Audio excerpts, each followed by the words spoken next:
नमस्कार। आज हमारे साथ बने हुए हैं समाजवादी पार्टी के तेज तर्राक नेता हैं और बता दें कि इस समय वर्तमान में उत्तर प्रदेश के प्रदेश अध्यक्ष छात्र सभा के हैं और हमारे साथ बने हुए हैं। आज इनसे हम चर्चा करेंगे छात्रों को लेकर।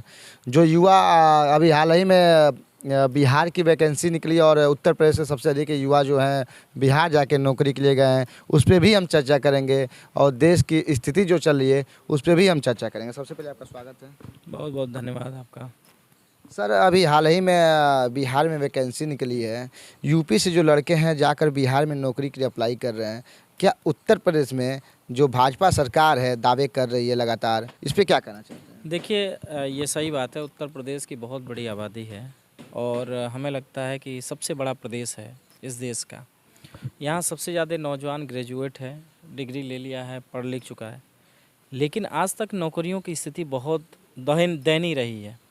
और ये पहली बार ऐसा हुआ है कि उत्तर प्रदेश के नौजवानों को बिहार की तरफ नौकरी के लिए जाना पड़ा। पहले बिहार के लोग आते थे उत्तर प्रदेश में नौकरी करने, हम नौकरियां देते थे।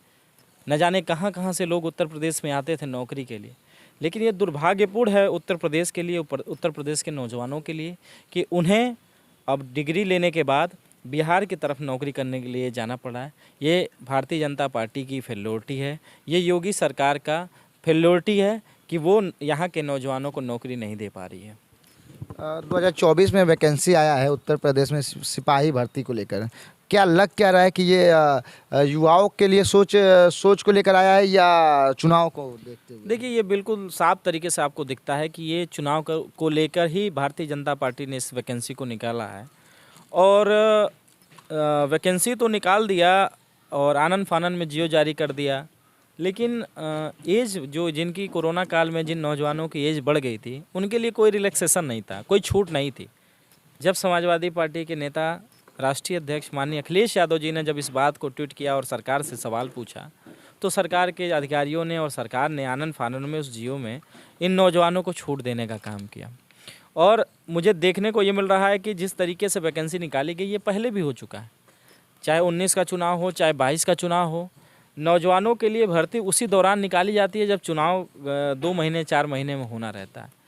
तो ये नौजवानों को बरगलाने के लिए, नौजवानों को धोखा देने के लिए ये वैकेंसी निकाली गई है। लाखों नौजवान ऐसे हैं जो पुरानी वैकेंसियों में जिनके साथ अन्याय हुआ है, चाहे 69,000 शिक्षक भर्ती हों और लेखा विभाग के कई ऐसी पोस्टें थी, आज भी वो इको गार्डन में आंदोलन कर रहे हैं। कोर्ट के जजमेंट के बाद भी आंदोलन कर रहे हैं, लेकिन फिर भी सरकार उन पर कोई फैसला नहीं करी। तो साफ तौर से दिखता है कि भारतीय जनता पार्टी और योगी सरकार चुनाव के लिए इस वैकेंसियों को निकाली है। और निश्चित तौर पर मुझे ये लगता है कि उत्तर प्रदेश का नौजवान इस बार भ्रमित नहीं होगा इनके मायाजाल में और 2024 में इनका सफाया करने का काम करेगा। आप लगातार तमाम जिलों में भ्रमण कर रहे हैं। देश की स्थिति देख के क्या लग क्या है कि नौजवान जो आज का जो नौजवान है किधर जा रहा है? देखिए, मैंने कई जगहों पर मैं घूमा भी हूँ, कई जनपदों में जा भी रहा हूँ, कई जनपदों में काम भी कर रहा हूँ। जब से समाजवादी पार्टी के राष्ट्रीय अध्यक्ष माननीय अखिलेश यादव जी ने मुझे छात्र सभा की जिम्मेदारी दी है, तब से मैं छात्रों के बीच और नौजवानों के बीच में बना हुआ हूँ। उनको जोड़ने का काम कर रहा हूँ, उनके बीच में जाने का काम कर रहा हूँ। हालांकि मुझे देखने को मिला है कि नौजवान अपनी अधिकारों को लेकर अभी चिंतित नहीं है। अपने अधिकारों को लेकर उन्हें चिंतित होना पड़ेगा, क्योंकि उनके पास डिग्री तो है लेकिन नौकरी और रोज़गार नहीं है। तो जहाँ तक मुझे देखने को मिल रहा है कि सरकार के सवालों को, सरकार से सवाल करने को छोड़कर वो विभिन्न मुद्दों पर अपनी एनर्जी को खर्च कर रहा है। तो मेरा निवेदन है और मैं जा के समझा भी रहा हूँ कि नौजवानों की जो मूलभूत सुविधाएं हैं, जो उनके लिए नौकरी रोज़गार की व्यवस्था होनी चाहिए, उस पर सवाल उनको मुखर होकर सरकार से पूछनी चाहिए।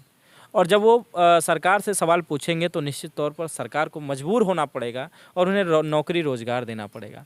आज भारतीय जनता पार्टी की सरकार पूरे देश में या देश को या उत्तर प्रदेश को, सबको मैं कह लूँ कि 5 किलो राशन में भ्रमित कर रहे हैं।